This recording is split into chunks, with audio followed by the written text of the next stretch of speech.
Knowledge economy వచ్చింది. ఇంట్లో కూర్చొని హ్యాపీగా పనిచేసే రోజులు వచ్చాయి.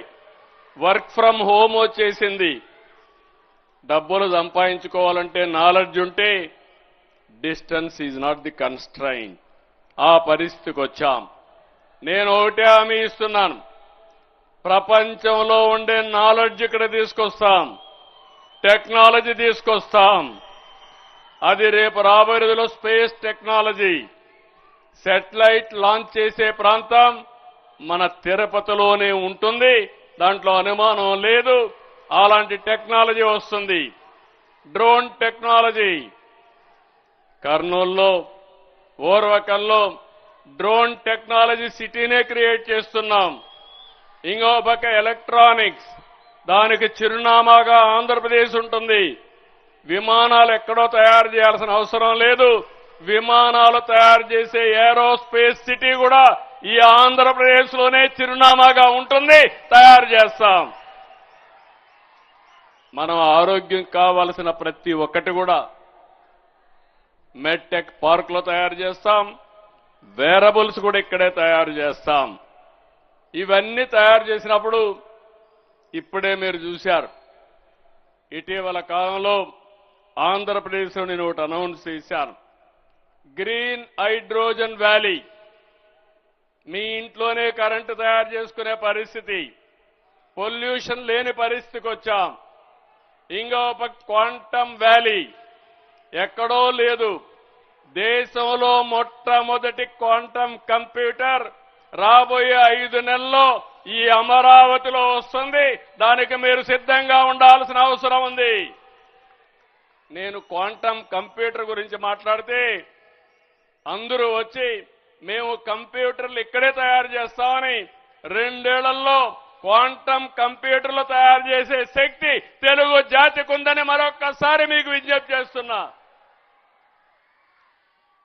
ఇవి తలుచుకున్నప్పుడు చాలా మంది ఏఐ, ఒకప్పుడు ఐటీ మాట్లాడా, ఇప్పుడు ఏఐ గురించి మాట్లాడుతున్నా. ఇటీవల కాలంలో ఫస్ట్ టైం ఆర్థిక సంస్కరణలు వచ్చిన తర్వాత గూగుల్ ముందుకొచ్చి $15 బిలియన్ 1 గిగావాట్ డేటా సెంటర్, అదే సమయంలో ఏఐ హబ్ కింద విశాఖపట్నాన్ని సెలెక్ట్ చేసుకున్నారు. వీళ్ళు వచ్చిన తర్వాత చాలా మంది ముందుకు వచ్చి క్యూ కట్టారు. రిలయన్స్ వస్తున్నారు, చాలా కంపెనీలు వస్తున్నాయి. చాలా మంది డేటా సెంటర్లు పెట్టి ఆర్టిఫిషియల్ ఇంటెలిజెన్స్ తో ముందుకు పోయే పరిస్థితికి వచ్చారు. ఇవన్నీ వచ్చిన తర్వాత చాలా మంది నన్ను అడుగుతున్నారు, ఇప్పుడు ఇవన్నీ వస్తే ఉద్యోగాలు పోతాయని. నేను ఒకటే చెప్పాను, ఉద్యోగాలు ఎక్కడికి పోవు. ఉద్యోగాలు కల్పించడానికి టూరిజాన్ని ప్రమోట్ చేస్తామని ఇప్పుడు టూరిజాన్ని ప్రమోట్ చేస్తున్నాం. అన్ని ఇజమ్స్ ఆర్ ఇర్రెలవెంట్ అయిపోయినాయి. ఒక 30 ఏళ్లకు మన పేరు చూస్తే భావజాలాలపైన మాట్లాడేవాళ్ళం. నువ్వు కమ్యూనిస్టా, క్యాపిటలిస్టా, సోషలిస్టా అని. ఇప్పుడు కమ్యూనిస్టులు అయిపోయారు, సోషలిజం అయిపోయింది. ఇప్పుడు అందరూ కూడా మాట్లాడేది టూరిజం గురించి మాట్లాడే పరిస్థితికి వచ్చారు. దాంట్లో ఏమాత్రం అనుమానం లేదని చెప్పి నేను మీకు తెలియజేస్తున్నా. నేను మిమ్మల్ని అందరినీ ఒకటే అడుగుతున్నా, టూరిజానికి కావాల్సింది ఆతిథ్యం ఇచ్చే మనస్తత్వం ఉండాలి.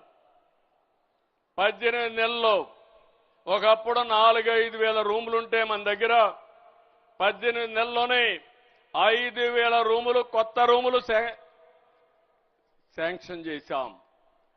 హోటల్స్ కి ఇండస్ట్రీ హోదా ఇచ్చాం. నాకు ఏమాత్రం అనుమానం లేదు, రాబోయే 10 సంవత్సరాల్లో